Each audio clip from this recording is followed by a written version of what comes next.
জাতিকে জানায় দিতেছে, ইন্না আউওয়ালা বাইতি উযিআ লিন-নাস, ইন্না আউওয়ালা বাইতি উযিআ লিন-নাস লাল্লাযী বিবাক্কাতা মুবারাকান ওয়া হুদাল লিল-আলামিন।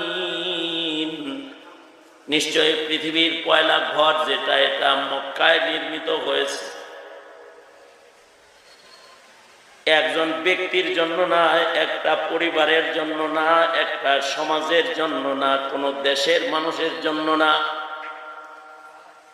সারা দুনিয়ার মাটির পরে যত মানুষ আগমন করবে সবার জন্য এই ঘরটা বানানো হয়েছে। উযিআ লিন-নাস,